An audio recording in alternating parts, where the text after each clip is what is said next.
ஒரு நாள் one day ஃபுல்லாக நமக்கு பிடிச்ச மாதிரி இருந்தால் எப்படி இருக்குன்னு கற்பனை பண்ணலாமா? நைட்டில் ஹஸ்பண்ட் கூட பைக்கில் ரைடு போகணுன்ட்டு ரொம்ப டேஸ் ஆசை. இன்னைக்கு நைட்டு மாமியார் பேபியை பார்த்துக்கிறேன்னு சொல்லிட்டாங்க.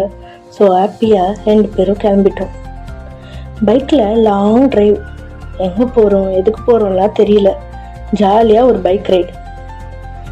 பைக்கில் போகும்போது லாங்கில் ஒரு பிரியாணி கடை.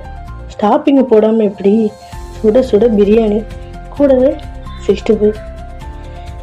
நமக்குன்னு ஜில்லுன்னு கிளைமேட். அந்த நைட் ரொம்பவே ஸ்பெஷல் தான். ரொம்ப நேரம் பேசிகிட்டே சாப்பிட்டு முடிச்சுட்டு திரும்ப பைக் ரைட் ஸ்டார்ட் பண்ணிட்டோம். பட் இப்போது பைக் ஓட்ட போகிறது அவர் இல்லை, நான். ரொம்ப டேஸ் ஆசை நான் ஓட்டும்போது அவர் என் பின்னாடி உட்காந்து வரணும்னு. இது செம ஃபீல்ல. ஆஃப்டர் பேபி நானும் அவர் மட்டும் தனியாக இருந்த ஒரு ஸ்பெஷலான டே இது. மேரேஜ் லைஃப்பில் குழந்தைன்னு பார்த்து ரொம்ப ரொம்ப ஸ்பெஷல் ஃபீலிங் தான். இருந்தாலும் ஹஸ்பண்ட் அண்ட் ஒய்ஃப் உறவு என்பது ரொம்ப ரொம்ப முக்கியம்.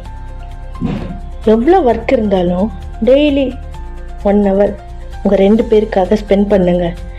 லைஃப் ரொம்ப நல்லாயிருக்கும். இது பெண்ணின் குரல். நான் உங்கள் பிரியா.